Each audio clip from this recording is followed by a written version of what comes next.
Yes, we are live now. Hello friends, this is Imanshi and welcome to Let's Learn. सभी को good evening, नमस्कार, राम राम, सत श्री अकाल, अस्सलाम वालेकुम, what do you feel connected with. Start करेंगे इंग्लिश पेडागोजी का क्वेश्चन पेपर कैसा आया इस बार, उसको एनालाइज करेंगे। और क्योंकि सिलेबस सेम ही रहता है, क्वेश्चंस रिपीट भी होते हैं, नहीं तो टॉपिक्स तो लिमिटेड ही हैं, उन्हीं से घुमा फिरा करके नए क्वेश्चंस भी बनते हैं। तो प्रीवियस ईयर पेपर का कितना इंपॉर्टेंस है सीटेट में, ये मुझे बार बार बताने की जरूरत नहीं है, बट फिर भी बताना जरूरी है। क्यों?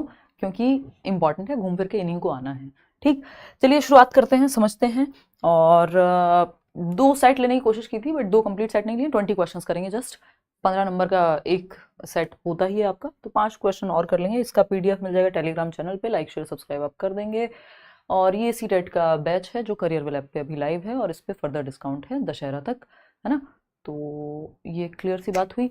चलिए स्टार्ट करेंगे। यहाँ सीडीपी में डिस्कस करें, बाकी टीचर्स अपने अपने सब्जेक्ट्स, और बाकी क्लासेस भी आपको यूट्यूब पे भी मिल ही रहे हैं कुछ प्रीवियस ईयर क्वेश्चन एनालिसिस की।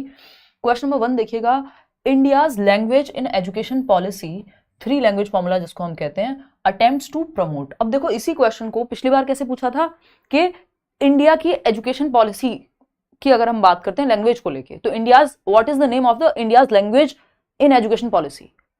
तो जवाब आ गया था 3 लैंग्वेज फॉर्मूला को इंडिया की भाषा पॉलिसी या भाषा नीति कहते हैं। मतलब भाषा नीति की बात हो रही है कि भाषा को कैसे पढ़ाएं, क्या पढ़ाएं, कितनी भाषाएं हो, तो 3 लैंग्वेज फॉर्मूला, जिसकी बात कोठारी कमीशन में हुई थी 1964-66 में, वही उसी को रिकमेंडेशन मान करके चला जाता है। भाषा की जब बात होती है कि पहली भाषा मदर टंग होनी चाहिए, बच्चे की मातृभाषा, या फिर रीजनल लैंग्वेज जो भी क्षेत्रीय भाषा है वहाँ की, फिर आपका हिंदी इंग्लिश आ जाता है। और अगर हिंदी भाषी क्षेत्र है तो तीसरी भाषा कोई भी मॉडर्न इंडियन लैंग्वेज, जो 22 भाषाएं हैं उनमें से कोई एक भाषा। ठीक, तो समझते हैं। अब इस बार दूसरी तरह से पूछ लिया सेम क्वेश्चन को कि India's language in education policy, यानी 3 language formula attempts to promote, त्रिभाषी या त्रिभाषा सूत्र जो है वो किस चीज को प्रमोट करने की बात करता है। पहला है bilingual education with the focus on Hindi, यानी हिंदी पे फोकस रखो और बाइलिंगुअल रखो एजुकेशन को, यानी 2 भाषाएं होनी चाहिए, या फिर 2 क्यों होनी चाहिए, तो 3 लैंग्वेज फॉर्मूला है, भाषा तो 3 होनी चाहिए।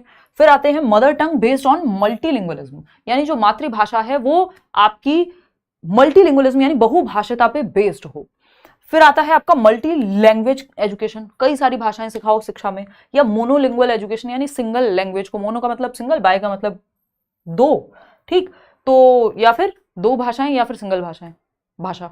बताओ क्या करेंगे, फटाफट से बताओ। तो अगर हम बात करते हैं इंडिया की लैंग्वेज इन एजुकेशन पॉलिसी यानी 3 लैंग्वेज फॉर्मूला की जब हम बात करते हैं, तो 3 लैंग्वेज फॉर्मूला मल्टीलिंगुअलिज्म को प्रमोट करता है। तो मदर टंग बेस्ड मल्टीलिंगुअलिज्म, यानी सभी बच्चे अपनी अपनी मातृभाषा का प्रयोग करेंगे, यानी मदर टंग का यूज करेंगे प्राइमरी लेवल पे। और जब हर बच्चा अपनी मदर टंग का यूज कर रहा होगा, तो 40 बच्चे हैं यदि क्लास में मान लें, तो 40 से 40 बच्चों की मदर टंग हिंदी तो नहीं हो सकती भाई, मल्टीलिंगुअल कंट्री है, हम कहते हैं बहुभाषी देश है भारत एक। तो हो सकता है किसी की मदर टंग पंजाबी हो, किसी की गुजराती हो, किसी की मराठी हो, किसी की हिंदी हो, किसी की अंग्रेजी भी हो सकती है, किसी की संस्कृत हो। हालांकि आजकल बहुत संभावना कम है संस्कृत की, बट हो सकती है ना।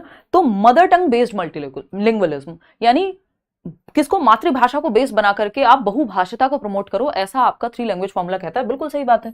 जो फर्स्ट लैंग्वेज है या जो मीडियम ऑफ इंस्ट्रक्शन है वो क्या होना चाहिए, निर्देशन का जो माध्यम हो भाषा में, वो मातृभाषा होना चाहिए। बच्चे की मदर टंग में आप उसको शिक्षा दीजिए प्राइमरी लेवल पे, यानी क्लास 1 to 5। ठीक, तो जब सब अपनी मदर टंग का प्रयोग कर रहे होंगे तो क्लासरूम जो है वो मल्टीलिंगुअल वैसे ही बन जाएगा, बहुभाषी ऑटोमेटिकली ही बन जाएगा बाय डिफॉल्ट ही। ठीक, तो मल्टी लैंग्वेज एजुकेशन इन सबसे बेहतर यही है, क्योंकि आपको पता है मदर टंग को हम बेस बना करके चलते हैं प्राइमरी क्लासेस में, और मदर टंग जरूरी है बच्चे के लिए। ठीक, तो ये एक सिंपल बात हुई। आगे बढ़ेंगे। इसी क्वेश्चन को ट्रांसलेट करके हिंदी में भी पूछ लिया होगा, क्योंकि क्वेश्चंस आजकल सेम ही रहते हैं जब से पेपर ऑनलाइन हुआ है, हिंदी हो चाहे इंग्लिश हो। ठीक, फटाफट से क्वेश्चन पढ़ के बताइएगा। What is a short story which has animals as the main characters and teaches an explicit moral called, यानी एक ऐसी स्टोरी, एक शॉर्ट स्टोरी है, उसको क्या कहेंगे, है क्या उसमें has animals as the main characters.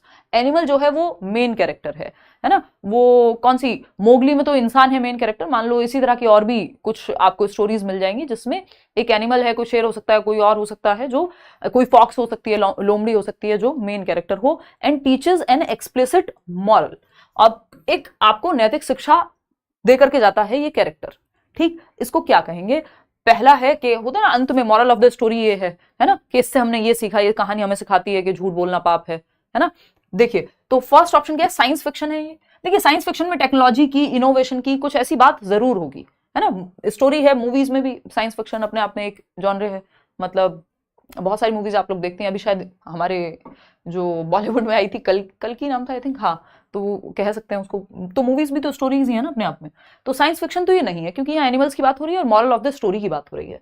ठीक, ट्रैवलॉग, अब ट्रैवलॉग में भी क्या है, वृतांत है, यात्रा वृतांत है कि आप गए थे कहीं, फिर आपकी यात्रा ऐसी रही, ये इन लोगों से मिले, जो भी आप यात्रा के बारे में लिखते हैं। जबकि यहाँ एनिमल और उसकी दुनिया के बारे में बात हो रही है, मॉरल यानी सही और गलत के बारे में बात हो रही है, ना कि यात्रा के बारे में। फैंटेसी है, तो फैंटेसी में टोटल इमेजिनेशन होती है या फिर फेबल है ना। फैंटेसी में जरूरी नहीं है चीजें इसमें मॉरल की जरूरत हो, फैंटेसी तो कुछ भी हो सकता है कहीं से भी, है ना। वो कौन सा गाना है आजकल बहुत बार मेरे दिमाग में फैंटेसी आता है, जब हम ईगो डिफेंस मैकेनिज्म पढ़ेंगे तो हम डिस्कस करेंगे, है ना, कि मैं आ कहूं तू आ जाए, मैं इश्क कहूं तुझे हो जाए, ये वो वो फैंटेसी का ही उदाहरण है ना। नैरो अप्रोच है, उसको फिलोसॉफिकली देखेंगे तो डिफरेंट हो जाएंगी चीजें, बट ये क्या फैंटेसी का ही उदाहरण है। जब आप ईगो डिफेंस मैकेनिज्म भी पढ़ेंगे तो फैंटेसी में ही आएगा। तो इमेजिनेशन में तो आप कुछ भी सोच सकते हो, है ना। फिर आते हैं लास्ट ऑप्शन पे, जो कि सही भी है, फेबल। फेबल जो है एक कहानी है जिसमें एनिमल्स को एज मेन कैरेक्टर्स हम यूज करते हैं और लास्ट में कुछ एक मॉरल भी होता है। तो fourth option is the right answer over here. आगे बढ़ेंगे क्वेश्चन नंबर 3 पर। देखना क्वेश्चन नंबर 3 क्या है। ये कहता है which of the following statements are correct. क्या पूछा है, 4 स्टेटमेंट दिए हैं और 4 में से करेक्ट कौन सा है, यानी सही का चुनाव करना है आपको। फटाफट से बताओ। तो ए है dyslexia is a reading disorder, यानी पठन विकार है, डिसलेक्सिया में पढ़ने में दिक्कत होती है। हाँ, बात तो सही है। डिसलेक्सिक बच्चा तारे जमीन पर याद कीजिए, ईशान अवस्थी जो एग्जाम्पल है या जो कैरेक्टर है वहां पर, उसको रीडिंग डिसऑर्डर है, यानी पढ़ने में समस्या होती है, पढ़ने के अराउंड एंग्शियस फील करेगा बच्चा, रिवर्स पढ़ सकता है, बी को डी, 6 को 9, है ना, ये सब 100 को वॉज को 100, डॉग को गॉड, ऐसा भी पढ़ सकता है रिवर्स में भी, और पढ़ने में कठिनाई होती है, रीडिंग डिसऑर्डर है डिसलेक्सिया, बिल्कुल सही है। Dysgraphia is a writing disorder, ये हम कल भी डिस्कस कर रहे थे पेडागोजी में भी कि डिसग्राफिया, ग्राफ की बात आ गई, ग्राफ किससे बनाओगे, हाथ से बनाओगे, दिमाग में याद रखोगे, राइटिंग की प्रॉब्लम है डिसग्राफिया, बात तो सही है ये भी। ठीक, फिर आता है थर्ड ऑप्शन, सी कहता है dysgraphia is a reading disorder, dyslexia reading disorder होता है ना कि डिसग्राफिया, ग्राफ का मतलब यहाँ राइटिंग से है, तो ये तो गलत हो जाएगा। Dyslexia is a writing disorder, नहीं, डिसलेक्सिया रीडिंग डिसऑर्डर है, तो सी और डी तो गलत हो गए। हमारे सामने बचते हैं 2 ऑप्शन, ए और बी, तो both A and B are correct, both A and B are correct. बात सही है नहीं है, सही है। चलिए खैर आगे बढ़ते हैं नेक्स्ट क्वेश्चन पे। सी और डी तो गलत हो गए ना। क्वेश्चन नंबर 4 देखिएगा। रीटा एक गवर्नमेंट स्कूल टीचर है। Rita a government school teacher uses visual devices and language games to teach English to class 7th students. Which principle of teaching is Rita applying. मतलब Rita एक government school teacher है, visual devices का use कर रही हैं, देख करके बच्चा भाषा को सीख पाए, कुछ पिक्चर्स हो सकती हैं, कुछ और इस तरह के फ्लैश कार्ड्स हो सकते हैं, है ना। एंड लैंग्वेज गेम्स, अब गेम्स में आपका क्या कहेंगे उसको, अंताक्षरी हो सकती है इंग्लिश में, और 70 तरह के ऐसे लैंग्वेज गेम्स हो सकते हैं जिस 7th क्लास में वो यूज कर रही हैं भाषा को सिखाने के लिए। कौन सा प्रिंसिपल ऑफ इंग्लिश टीचिंग है या टीचिंग है, यानी कौन सा सिद्धांत है सिखाने का या पढ़ाने का। तो पहला ऑप्शन है principle of motivation and interest, यानी वो बच्चों को अभिप्रेरित भी रख रही हैं और उनकी रुचि भी बना के रखने की बात कर रही हैं। बात तो सही लग रही है, फिर भी बाकी के 3 ऑप्शन चेक करेंगे।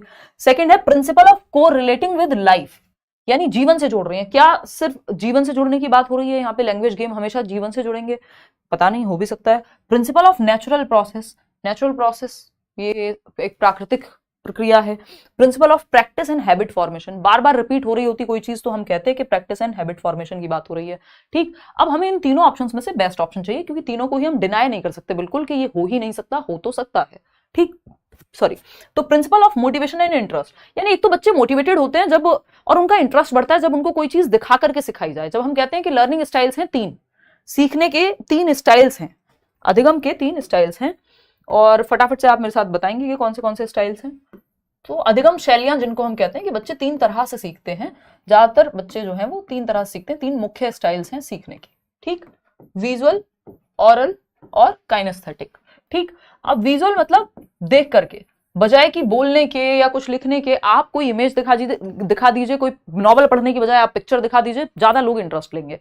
रीजन क्या है, 65% जो लर्नर्स हैं उनका जो इंटरेस्ट है वो विजुअल लर्निंग स्टाइल है उनका, उनको दिखा करके कोई चीज सिखा दो तो भूलते नहीं है, यानी पिक्चर दिखा दीजिए, जो मैं भी पीपीटीज में बहुत यूज करती हूँ, अगर आप कोई पिक्चर दिखा देंगे तो वो ज्यादा याद रहता है बजाय कि कोई शब्द लिखने के।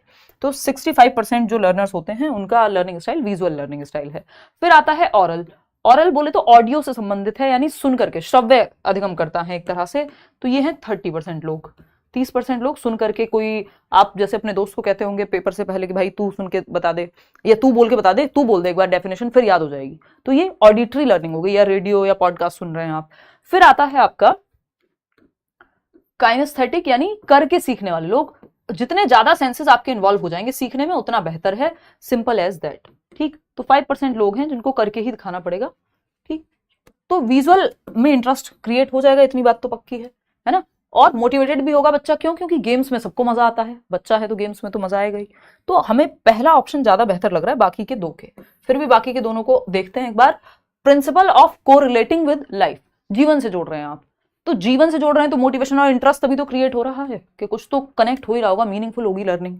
प्रिंसिपल ऑफ नेचुरल प्रोसेस, तो नेचुरल प्रोसेस एज सच, मतलब इसको जनरली हम स्किल्स के बेसिस पे देख लेते हैं कि भाई नेचुरली वो सुन भी रहा है, बोल भी रहा है, सारी स्किल्स एक साथ आ रही हैं, तो उस सेंस में ये पूछ लिया जाता है। ठीक है ना। आज सर ने 4 लर्निंग स्टाइल बताए थे, नेहा 400 भी बताए जा सकते हैं। अलग अलग राइटर, अलग अलग लोग अलग अलग लर्निंग स्टाइल्स बताते हैं। ये जो मुख्य 3 हैं उनकी बात हम करते हैं, है ना। साइकोलॉजी ऐसा विषय नहीं है, या पेडागोजी की भी अगर हम बात करें, इतने सारे सिद्धांतकार हैं, अलग अलग लोगों ने अलग अलग सेम चीज पे अलग अलग बात कही है। वही जो स्टेजेस ऑफ डेवलपमेंट है, किसी के हिसाब से 3 है और किसी के हिसाब से 4 है और किसी के हिसाब से 14 भी है ना। पेडागोजी स्पेशल में जब आप होते हैं तो मैं बताती हूँ, तो बात को समझना है कि किस सेंस में कही जा रही है। तो principle of motivation and interest, यानी अभिप्रेरणा और रुचि का सिद्धांत, बच्चे का इंटरेस्ट भी आएगा और वो अभिप्रेरित भी होगा, तो बाकी तीनों ऑप्शंस अपने आप ही इंक्लूड हो जाएंगे यहाँ पे। क्वेश्चन नंबर 5 देखिएगा। क्वेश्चन नंबर 5 देखिएगा, what is not true about top down processing, यानी एक होती है बॉटम अप अप्रोच, दूसरी होती है टॉप डाउन अप्रोच। बात हो रही है टॉप डाउन अप्रोच के बारे में क्या सही नहीं है, बताइएगा। आपके नेम से बहुत सारे फेक चैनल्स बने हुए हैं, आपके स्टूडेंट्स बनाते हैं। अगर अंटिल अनलेस जब तक करेंगे इस पे बात। What is not true about, सिर्फ चैनल्स ही नहीं है, वेबसाइट से लेके पता नहीं क्या क्या अभी काम चल रहा है, हम लोग कर रहे हैं उस पे काम। What is not true about top down processing, top down processing के बारे में क्या सही नहीं है, टॉप डाउन प्रोसेसिंग के बारे में क्या सही नहीं है, फटाफट से बताइए। 4 ऑप्शन है आपके सामने। पहला है listeners make use of the knowledge of the world, बच्चे दुनिया का ज्ञान बनाने की कोशिश करते हैं इसके द्वारा। Listeners need to understand every word, यानी हर एक शब्द को समझने की जरूरत है लिसनर्स को। Listeners rely on their background knowledge, जो उनको पहले से पता है उस पर रिलाय करते हैं टॉप डाउन अप्रोच में। या फिर listeners make guesses about the intended meaning, मतलब जो सुनने वाले हैं, श्रोता हैं, वो अपने आप एक मीनिंग गैस करने की कोशिश करते हैं सुन करके, किसी कहानी को, कुछ पढ़ करके। हाँ ठीक है। अब यहाँ पे पहले तो हमें ये समझना होगा टॉप डाउन और बॉटम अप है क्या, तब हम सही उत्तर तक पहुंच पाएंगे।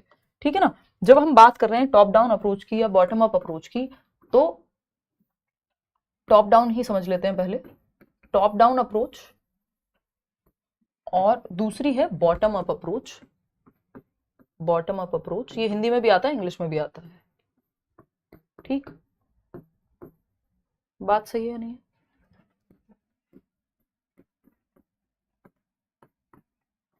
ठीक, देखें अगर तो टॉप डाउन में आप एक स्टोरी सुनते हैं, पूरा जिस्ट सुन सकते हैं उस स्टोरी का, फिर उस स्टोरी को आप समझने की कोशिश करते हैं, फिर आप स्टोरी से आते हैं एक पैराग्राफ की तरफ कि अच्छा इस पर्टिकुलर पैराग्राफ में क्या कहा गया है। फिर उस पैराग्राफ से भी आप जाते हैं आपके कोई एक सेंटेंस की तरफ मान लेते हैं, और भी इसमें बीच में कई चीजें रहती हैं, सेंटेंस, फिर सेंटेंस को भी आप तोड़ के देखते हैं, अच्छा इस वर्ड का क्या मतलब है। फिर उस वर्ड से भी आप अल्फाबेट पे चले जाएं अगर ABCD, है ना। तो ये आप टॉप से जो मेन मीनिंग था स्टोरी का, उससे नीचे तोड़ करके आते जा रहे हैं। पैराग्राफ पे आए, पैराग्राफ से आप सेंटेंस पे आए, सेंटेंस से आप क्लॉज पे आ सकते, फ्रेज पे आ सकते हैं, फिर उससे आप वर्ड पे आ सकते हैं, फिर आप एक लेटर पे भी जा सकते हैं। तो ये है टॉप से डाउन, यानी मीनिंग से आप नीचे तोड़ते हुए स्ट्रक्चर को आगे। बॉटम अप क्या है?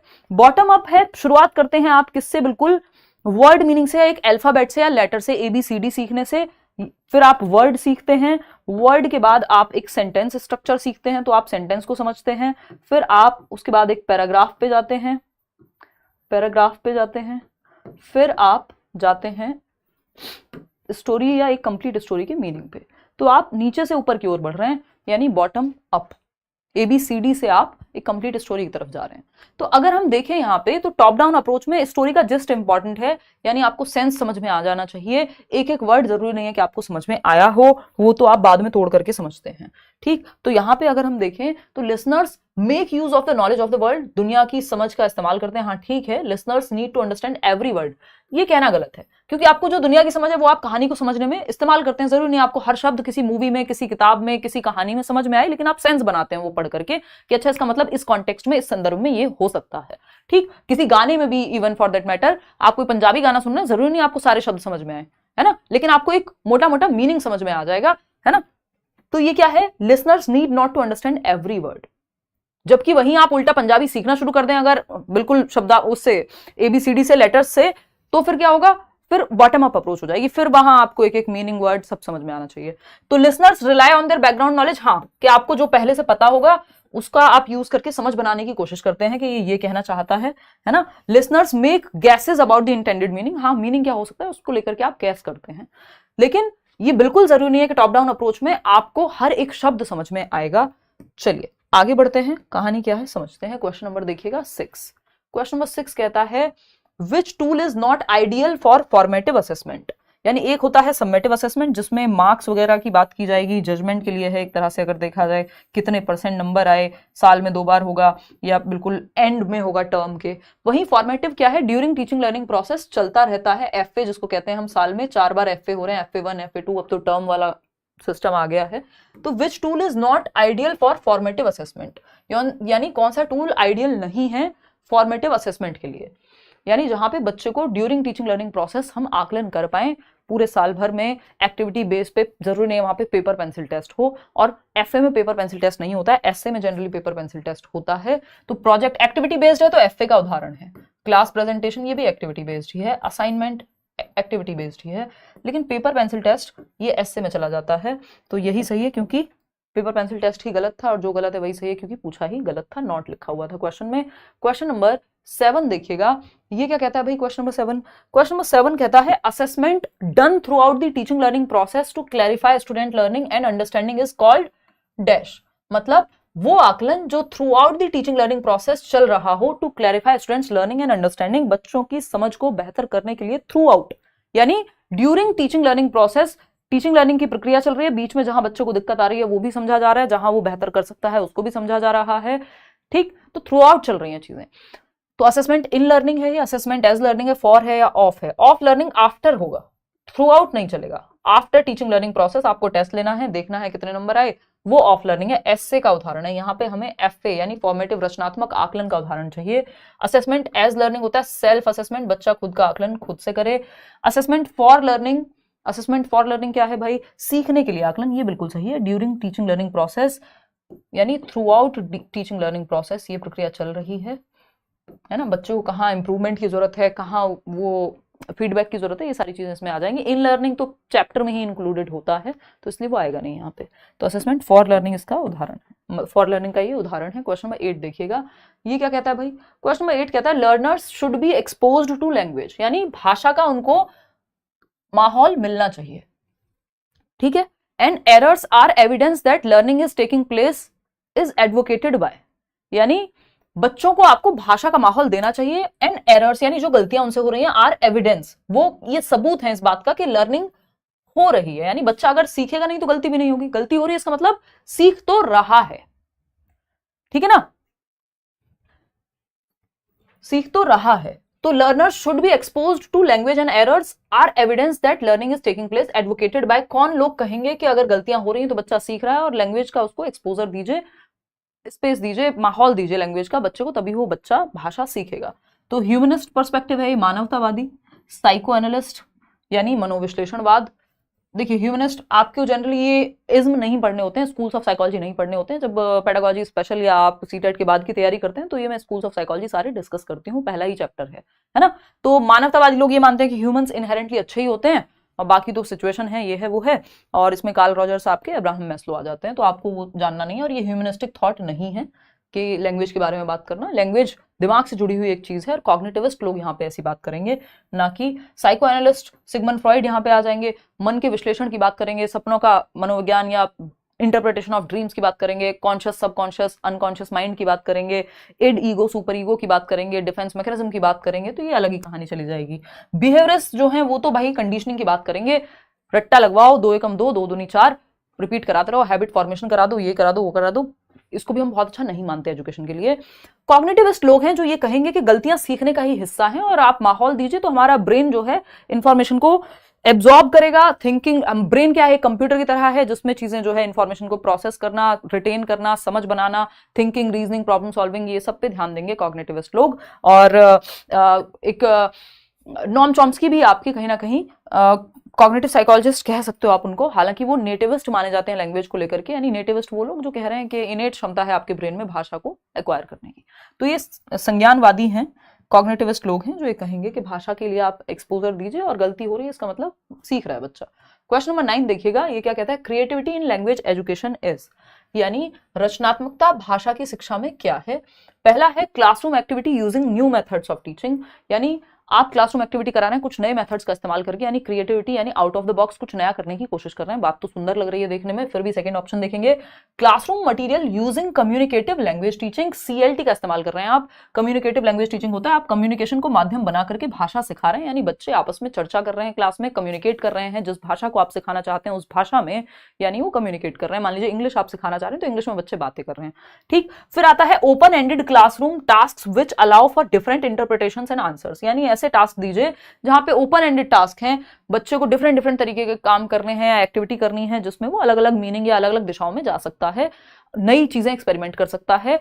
उससे क्या होगा, डिफरेंट इंटरप्रिटेशंस एंड आंसर्स आएंगे, वो अलग अलग विचार करेगा, अलग अलग चीजें लिखेगा, सोचेगा, एक्सप्रेस करेगा। यहां पे क्रिएटिविटी निकल के आ रही है, क्यों, क्योंकि ये आउट ऑफ द बॉक्स या डाइवर्जेंट थिंकिंग की बात हो रही है, यानी दिशाओं में सोचने की बात हो रही है। बात सही है या नहीं है। फिर आता है fourth option, merging elements from different subjects to understanding something, यानी आप एलिमेंट्स मर्ज कर दिए आपने एक साथ और कुछ समझने के लिए, तो इसमें क्रिएटिविटी कुछ नया निकलने की बात नहीं हो रही है। तो ओपन एंडेड थॉट रखिए या डाइवर्जेंट थिंकिंग रखिए, अपसारी चिंतन जिसको हम कहते हैं, दिशाओं में सोचिए तो क्रिएटिविटी आएगी, कुछ नया निकल करके आएगा, ठीक। कम्युनिकेटिव लैंग्वेज टीचिंग से वो भाषा तो नेचुरली सीख जाता है लेकिन कुछ नया निकल के आएगा ये जरूरी नहीं है। न्यू मेथड्स का इस्तेमाल कर देंगे तो क्रिएटिविटी आ ही जाएगी, इसकी भी कोई गारंटी नहीं है जब तक आप बच्चों को दिशाओं में सोचने के लिए मौका नहीं देंगे। तो third option is the right answer. आप उनको डिफरेंट गेम्स के लिए कह सकते हो, डिफरेंट प्रोजेक्ट्स के लिए कह सकते हो जिससे वो दिशाओं में सोचें। क्वेश्चन नंबर 10 देखिएगा, ये कहता है विच is a tool that allows for a number of synchronous and asynchronous online teaching opportunities. अब इसका पहले आप जवाब देंगे तब हम समझेंगे ये सिंक्रोनस और एसिंक्रोनस होता क्या है, ठीक ना, फटाफट से बताएं।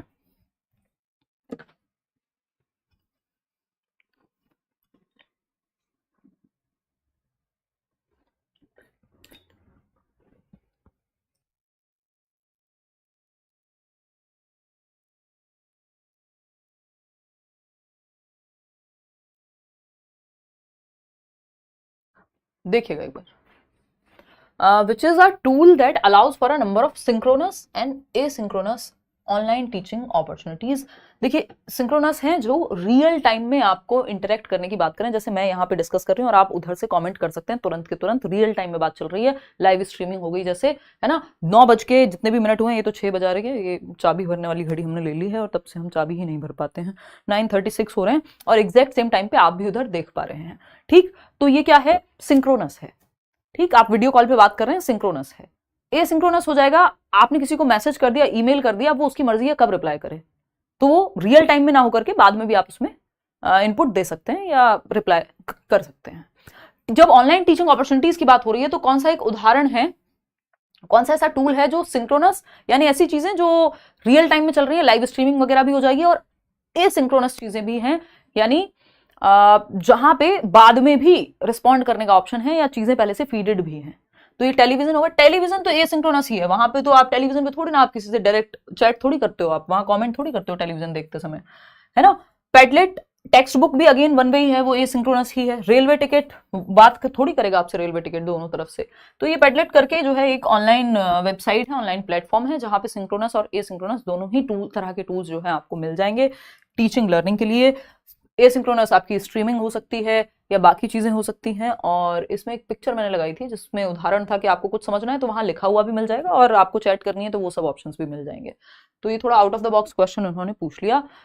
क्वेश्चन नंबर 11 देखिएगा, what is not true about errors in a language या एरर्स इन लैंग्वेज लर्निंग। जब आप भाषा सीख रहे हैं तो गलतियों के बारे में, त्रुटियों के बारे में क्या बात सही नहीं है, नॉट पूछा है हमसे।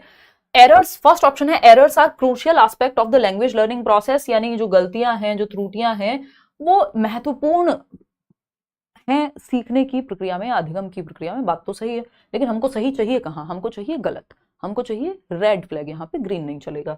देखिएगा एक बार, errors help to understand the process of second language acquisition, यानी जो गलतियां हैं वो दूसरी भाषा के एक्विजिशन को समझने में मदद करती हैं। हाँ भाई, गलतियां तो मदद करती हैं।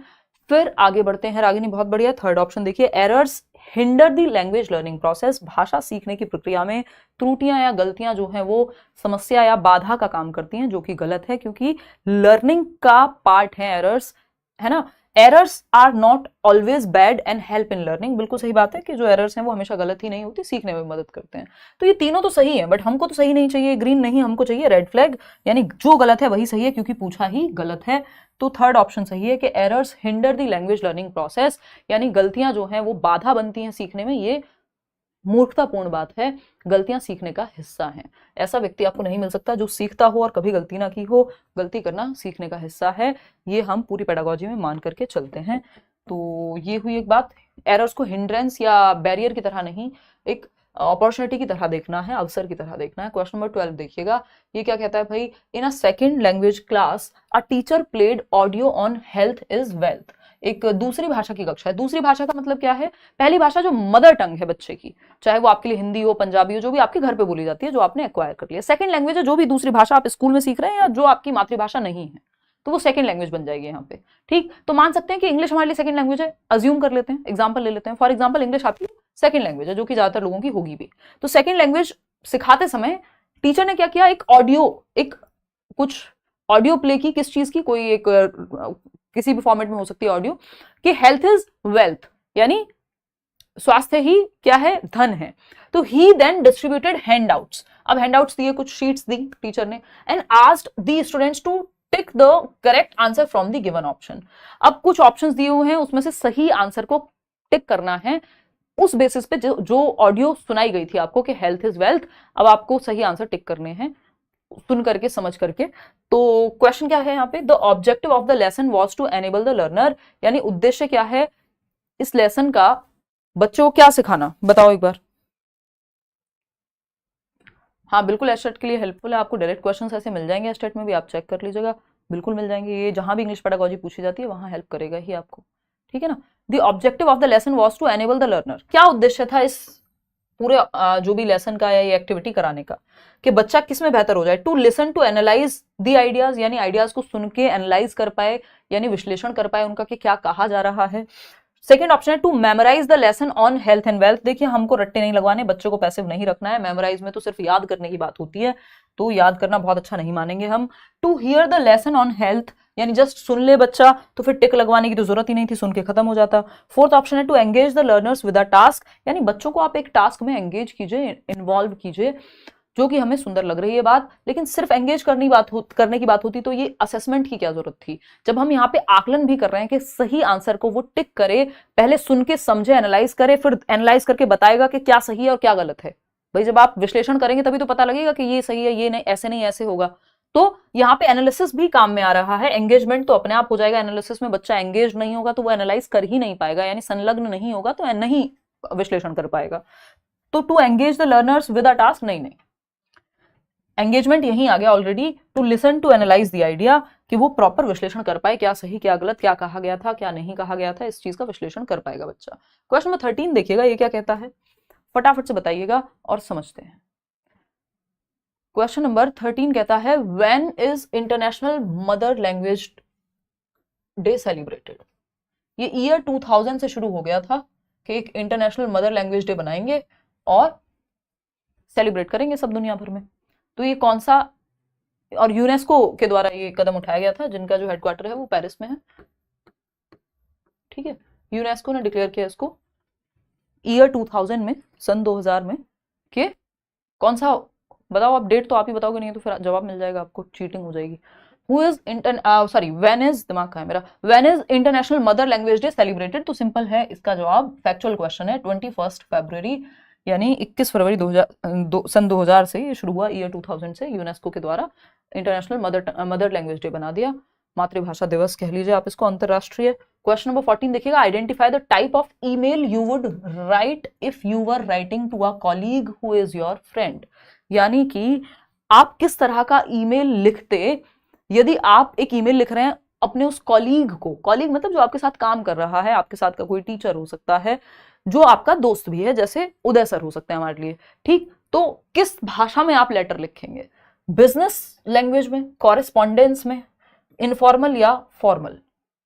अब यहां पे अगर इन्होंने ये मेंशन नहीं किया होता कि colleague who is your friend, तो बात काम की हो रही थी, तो ये फॉर्मल लेटर हो जाता, औपचारिक। लेकिन क्योंकि who is your friend, friend का भी एंगल दे दिया, तो ये इनफॉर्मल हो जाएगा लेटर, क्योंकि दोस्तों से अनौपचारिक रूप से बात होती है, हाय हेलो कैसे हो, ये वो इधर उधर की फालतू बातें भी आप चार कर लेते हैं, जबकि जहां पे आप फॉर्मल हैं, औपचारिक हैं, तो वहां आप लिमिटेड बात करते हैं, ठीक। तो third option is the right answer. Question number 15 देखिएगा, ये क्या कहता है, using everyday objects to teach language is called.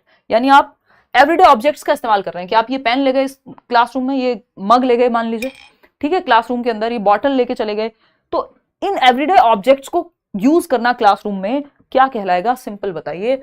Using, ये क्वेश्चन बहुत बार आ चुका है, बट इस बार इन्होंने इसके आंसर में कर दी गड़बड़, ठीक। तो using everyday object to teach language, भाषा सिखाने के लिए आप न्यूज़पेपर का कोई आर्टिकल कटिंग ले गए साथ में, तो ये क्या कहलाएगा। कोई फ्रूट ले गए, क्योंकि ए फॉर एप्पल होता है, तो एप्पल दिखाने का मन किया आपका। इनको एक्चुअल में रियलिया कहते हैं, लेकिन इस बार इन्होंने जो आंसर की दी उसमें इन्होंने इसको टीचिंग एड ही कंसिडर किया, है ना, जो कि किया जा सकता है, हम गलत नहीं कह सकते, दोनों ही ऑप्शन सही है, रियलिया भी गलत नहीं है और टीचिंग एड भी गलत नहीं है, क्योंकि रियलिया भी क्या है, एक टीचिंग एड ही तो है। टीचिंग एड क्या है, टीचिंग लर्निंग मटेरियल कहते हैं हम इसको, शिक्षण सहायक सामग्री है, शिक्षण को सहायता देने के लिए जो सामग्रियों का प्रयोग किया जाता है उनको टीचिंग लर्निंग मटेरियल कहते हैं या टीचिंग एड्स कहते हैं, कि टीचिंग को एड कर रही हैं ये चीजें, ठीक है ना। जैसे ये बोर्ड पे भी अगर कोई पिक्चर आपको दिखाई जा रही है तो वो टीचिंग एड का ही काम कर रही है, कोई चार्ट ले जा रहे हैं आप, कोई 3D मॉडल ले जा रहे हैं, कोई भी एलिमेंट अगर लेकर के जा रहे हैं, वो रियल लाइफ ऑब्जेक्ट है तो उसको एग्जैक्ट शब्दों में रियलिया कह देंगे बाय डेफिनेशन, बट ये रियलिया भी तो टीचिंग एड के ही अंदर आएगा। तो ये ऐसे कुछ क्वेश्चन पेडागोजी में हो जाते हैं जहां पे दोनों जवाब सही होते हैं, तो इस बार इन्होंने रियलिया ना मान करके टीचिंग एड मान लिया इसको, तो हम टीचिंग एड ही इसका सही जवाब देंगे। अगर टीचिंग एड ऑप्शन में ही नहीं होता तो फिर तो रियलिया ही ऑप्शन में था। लैंग्वेज गेम्स तो अपने आप में प्रोसेस है, कोई ऑब्जेक्ट थोड़ी है, टेक्स्ट तो अपने आप में फिर लिखी हुई चीज है, तो रियलिया हो जाता अगर टीचिंग एड नहीं होता तो, ठीक। आगे बढ़ेंगे, और मर्जी है इनकी, चाहते तो ये रियलिया भी मान लेते टीचिंग एड के होते हुए भी। तो ये वही वाला जो फंडा मैं कहती हूँ कि वो ऑप्शन बेहतर है, या तो वो अपने अंदर बाकी के ऑप्शन को समाहित कर ले या बाकियों से बेहतर ऑप्शन हो, ठीक। तो यहाँ पे रियलिया समाहित हो गया टीचिंग एड में। क्वेश्चन नंबर 16 देखिएगा आप, एट प्राइमरी लेवल यानी कक्षा 1 से 5 के स्तर पे, जहां पे जो बच्चा है आपका वो 6 से 11 वर्ष की उम्र का है, यानी between the age of 6 to 11 years, 6 and 11 years, at primary level a teacher generally motivates learners for coloring and drawing as it helps him। यानी प्राइमरी लेवल पे जो बच्चे हैं वो मोटिवेट कर रहे हैं, एक टीचर है जो जनरली मोटिवेट कर रहे हैं लर्नर को कलरिंग के लिए और ड्राइंग के लिए, as it helps in what. Colour कर रहे हैं बच्चों को, आपने कोई शीट दे दी उसमें रंग भरना है, कुछ ड्रॉ करना है ना, ये सब आपका टास्क दिया है टीचर ने। ये किस चीज में हेल्प करेगा, पहला ऑप्शन है relaxing the teacher from teaching, teacher को आराम मिल जाए। टीचर को आराम देना किसी भी पेडागोजिकल टास्क का उद्देश्य नहीं होता। सेकेंड है engaging learners to maintain silence in the class, यानी बच्चे शांत रहें। देखो शांत रहना, शांति बनाना क्लास में, टीचर को आराम देना, ये फालतू बातें हैं एकदम, आपको सीखने पे फोकस करना है, बच्चे को सेंटर में रख करके। Developing fine motor skills, GF यानी गर्लफ्रेंड नहीं है, gross to fine motor skills आपका विकास जो है होता है। और कल हम लास्ट में एक क्वेश्चन कर भी रहे थे और कई लोगों ने उसका गलत जवाब दिया था, प्रॉक्सिमोडिस्टल वहां पे जवाब होता, आप लोगों ने सेफेलोकॉर्डल भी दे दिया है। इस पे चर्चा हम जब नेक्स्ट सेशन करेंगे उसका CDP वाला क्वेश्चंस का, जो कि शायद हम परसों करें, शायद कल करें, कल हो सकता है 1% आपकी छुट्टी हो, है ना, अगर आपका इवेंट ना लगा हुआ हो तो समझ जाइएगा, है ना। मैं थोड़ा सा इस हफ्ते 1-2 दिन बिजी हूँ, अदरवाइज तो कोई दिक्कत नहीं, परसों तो मिलेंगे ही। तो डेवलपिंग फाइन मोटर स्किल्स यानी बच्चे के सूक्ष्म गतिक कौशल, यानी उसकी हाथों की और आंखों की मसल्स का कोऑर्डिनेशन, समन्वयन लग रहा है, बैलेंस लग रहा है। हाँ बिल्कुल ऐसा ही होगा, जब कलर करेगा बच्चा तो हैंड आई कोऑर्डिनेशन ही लगेगा, जब वो स्केच करेगा तब भी यही लगेगा, ड्राइंग करेगा तब भी यही लगेगा। तो ये बात तो सही है कि हम छोटे बच्चों को ऐसी एक्टिविटीज देते हैं जैसे क्ले मिट्टी से खेलना, कुछ बनाना, लिखना, रंग भरना, है ना, ये सब चीजें किस लिए, ताकि उनकी फाइन मोटर स्किल्स बेहतर हो सके, लिखना पढ़ना ये सब बेसिकली लिखना, और ये जो हैंड्स और आई का कोऑर्डिनेशन है वो बेटर हो सके। ठीक, एंटरटेन करना कोई पर्पस नहीं, यहाँ पे सिखाना पर्पस है, सिंपल बात। तो third option is the right answer. Question number 17 देखिएगा।